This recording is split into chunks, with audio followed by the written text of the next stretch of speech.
Senadora Vanessa, já faz uns 40 anos que eu comecei a estudar economia. Deixei a minha profissão inicial de engenheiro e fui estudar economia. E fui ser professor de economia, e sou até hoje.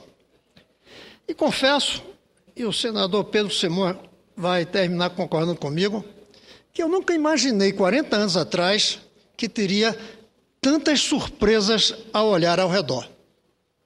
Quando eu comecei a estudar economia, a China estava mergulhada na Revolução Cultural. A China era um caos de mais de 700 milhões de habitantes naquela época. Quando eu comecei, a Coreia tinha metade da renda per capita do Brasil. E era um país saindo de uma guerra civil terrível, trágica, que dividiu o país em dois e que matou milhares de pessoas. Naquela época, 40 anos atrás, a Finlândia era um país que ainda recebia ajuda externa, porque era um país que estava saindo da derrota em que perdeu uma parte substancial do seu território para a União Soviética. Era um país exportador de madeira. Eu, 40 anos atrás, via a disputa entre socialismo e capitalismo. Os estudos econômicos quase que se restringiam a essas duas alternativas. E a Europa estava começando a se recuperar da Segunda Guerra, mas envolvida na crise de maio de 68, envolvida em uma Alemanha dividida em dois, com uma cortina de ferro por perto.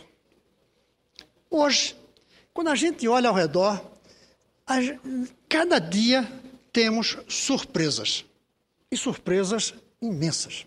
Ontem, por exemplo, quando a gente assistia o Jornal Nacional, os jornais da noite, o que é que a gente vê?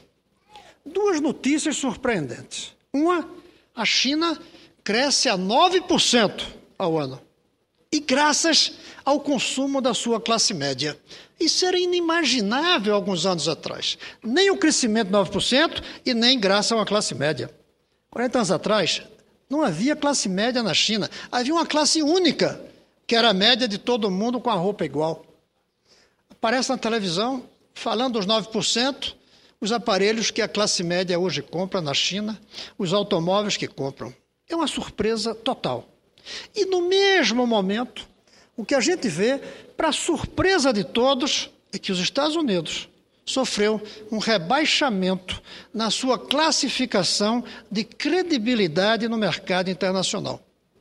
Caiu do AAA para o AA. É como se um país que era sempre campeão passasse a ser vice-campeão e não mais campeão. Isso era inadmissível e inacreditável poucos anos atrás.